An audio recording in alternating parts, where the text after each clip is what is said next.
The many alleged crimes of Diddy. P Diddy, Puffy, Brother Love. These are the many names the entertainer Sean Combs would like to be called. During his illustrious career, Diddy has come under suspicion of many crimes that have been linked directly or indirectly to him. Finding concrete proof was hard during the 90s, but now in the era of the internet and self-snitching, many hood stories have come to light, shining a spotlight on many urban myths. Number 1. The Howard University Incident. During his time at Howard University in Washington, D.C., Diddy got into a physical altercation where he allegedly beat a college girlfriend all over the place with a belt in front of screaming classmates. Number 2. The College Stampede. During his time at college, Diddy would like to throw wild parties and events. The latter, a charity event at Harlem College, would result in the deaths of 9 people. At the time, the event was for a capacity of 1,000, but 5,000 turned up, resulting in a stampede, which created a crowd crush. Number 3. The association to Tupac's death. During the early 90s East Coast-West Coast beef, Diddy, known as Puffy at the time, was involved in a feud with known West Coast rapper Tupac. During this time, many diss tracks were created with Tupac mocking the Bad Boy label head and his number 1 artist, the Notorious Big. Sadly, the rivalry ended in the tragic death of Tupac, aged just 25, by a drive-by shooting. At the time, Diddy denied all connections to the shooting, but later a West Coast street gangster, Keith D, would self-confess in numerous interviews that he knew who killed Tupac. Davis allegedly insinuated to Las Vegas police that Combs, the label head of Bad Boy Records, was willing to pay for the shooting due to a feud with Marion Suge Knight, the head of Death Row Records. There have long been suggestions of Diddy's tie to the case, but he has never been charged in connection or named as a suspect by police. Number 4. The mysterious death of Shakir Stewart. During the early 2000s, Kim Porter, Diddy's ex and mother of his 3 children, started to date Shakir Stewart, a music executive who would later take over the helms of label boss at Def Jam from Jay-Z. At the time, Stewart and Kim Porter were romantically involved. Unbeknown to Kim, Diddy had her phone tapped and heard many conversations between the two. This angered Diddy to such an extent that during a trip to Italy at L.A. Reid's wedding, Diddy confronted him in his hotel room and broke a chair over his head. According to Stewart's mother, Portia, she quotes, "He left him bleeding on a hotel floor in Italy. He had to have stitches, and then Combs threatened him, shouting, 'I'm going to kill you.' That's when I told him, you need to get out of this business. This man is crazy." It is not known the full extent of the threats that Diddy made to Shakir Stewart, but during the year of 2008, when he took over the job of vice president of Def Jam, Shakir took his own life. It was said that he felt like he made a deal with the devil and the pressure of the job was getting to him. Number 5. Chris Lighty self-deletion.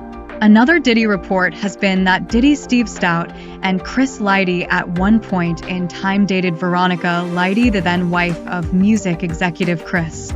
We do not know the extent of how deep the love triangle goes, but seen from Diddy's past behavior, we cannot put it past him. 50 Cent has quoted to saying that Lighty's death made no sense and that the $5 million he owed to the IRS was all but cleared. He linked Steve Stoute and Diddy, saying that both men had been linked with Chris Lighty's wife. How this links to Diddy. Most women who become one of Diddy's girls never leave his stable.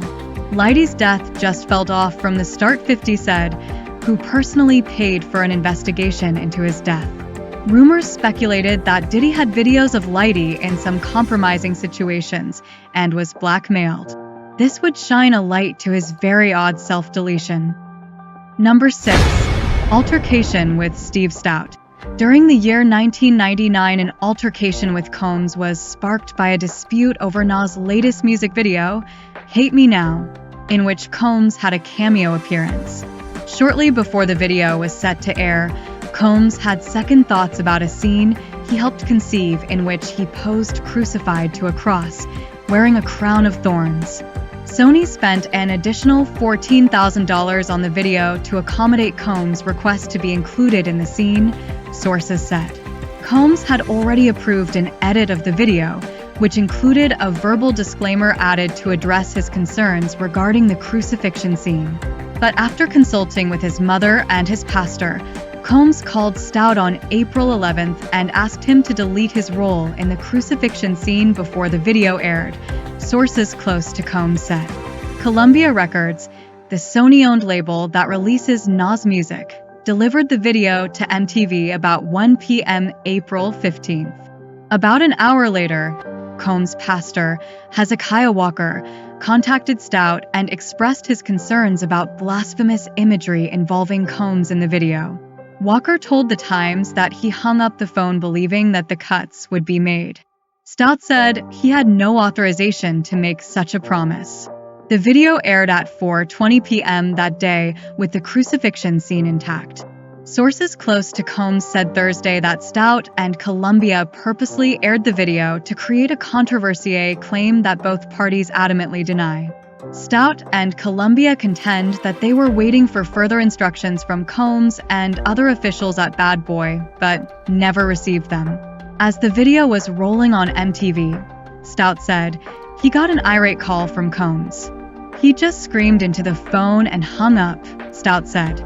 The phone rang again, and when Stout answered it, a senior executive at Bad Boy told him that Combs was on his way over and that he was angry, Stout said. Stout said 1 minute I'm in the middle of a meeting, and the next minute I'm down on the floor and Puffy and his guys are kicking and pounding me. One of them picks up a chair and throws it at me. Then Puffy throws my desk over and they just walk out like nothing happened. I was laying there on the floor bleeding, said Stout, who was taken to a hospital for treatment of his injuries after the police interviewed him. My jaw and my head were all swollen. I couldn't move my arm.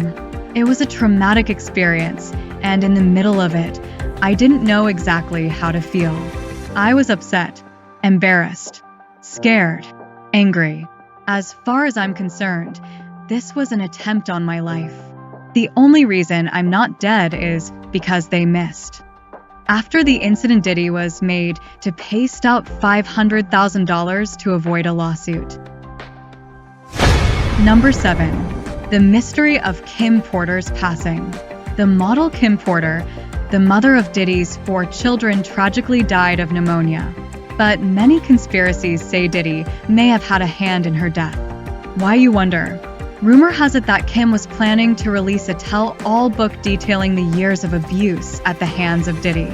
Strangely enough, the forensic pathologist that did her original autopsy died shortly after, adding more mystery to her death. Number 8.